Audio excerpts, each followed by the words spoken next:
The All Blacks bounced back with a statement win in Johannesburg in the second test of a rugby championship.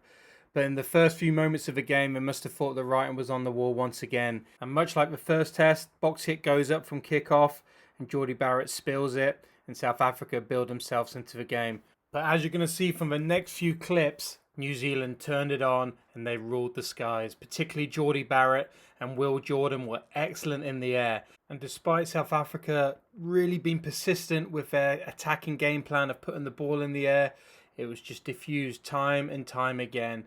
And this allowed New Zealand to play the game that they wanted to play. Another key area where New Zealand were excellent and actually really good across the last two tests was their drive and maul, particularly in defence.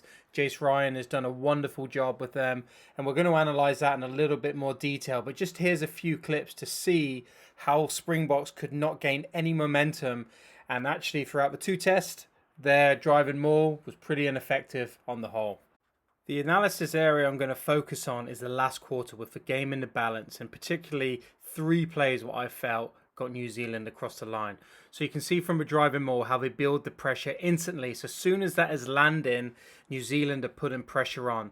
And then the players at the back are just being really smart and really patient and understanding the flow of where the Springboks are trying to take the maul. And when they start to flow that way, they plug the holes. Really aggressive. And there's a great example here about the connection. Look at Ade Severe. He's pointing to where he wants his teammates to go. There's connection there. They understand what they're trying to do, and they really stop the momentum at source and they remain connected. That was really cool to see. Now this puts South Africa into their phase play, and we've seen this before, big strong carries. Now they're going to go into their kick. And New Zealand do a great job. I'm just going to focus on, first of all, it's a really good contestable kick. But watch the two New Zealand players. Look how they create a wall around the catcher, Will Jordan. So he's got a clear catch on the ball, and it makes Mapimpi go around so he doesn't get a clear chase or a clear contest. Really little bit of detail, but excellent. So that allows Jordan to get onto the ball, and critically a clean catch. And just look at numbers around the ruck. They're making sure they win their ball.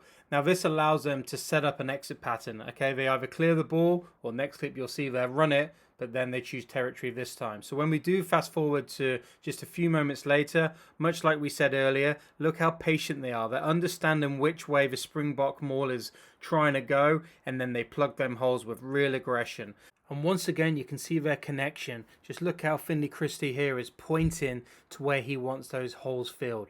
So there's good connection, communication. It's not just all brute force, and they fill the holes where needed. And also, it's not just the smarts, it's the work rate as well to back it up. So just look here, two players are spat out the front of them all. So they work back round, they hit it hard, they hit it with connection, and they stop it at source. This is brilliant. And now this forces, or South Africa want to, kick the ball. And much like he was all game, he was awesome under the high ball, Will Jordan. And now this is when New Zealand want to play. If the opportunity's on, they go. And it starts with Tupaia, who gets the offload into Mo'unga, and then to Ioane, and they're away. And this series of play leads to a try, 20 passes, 5 offloads, and only 6 rucks. And this is the All Blacks at their best. Their work into shape after a big line break. So Tupaia again, he gets another offload in. It keeps that ball alive to Havili, and then into Barrett, and they're just moving it around. Newell, the prop, he's also keeping that ball alive. Cody Taylor cuts back in, and you're going to see a little bit of shape now. So just a few options. Barrett once again with a beautiful touch. You can either carry or pull it out the back to Havili, which he does. Beautiful draw and pass. And then Sauve's athleticism takes over. He gets the offload in. And the All Blacks are not giving the Springboks an opportunity to get in line whatsoever. Look at the Springboks body language. You can see in and around the ruck.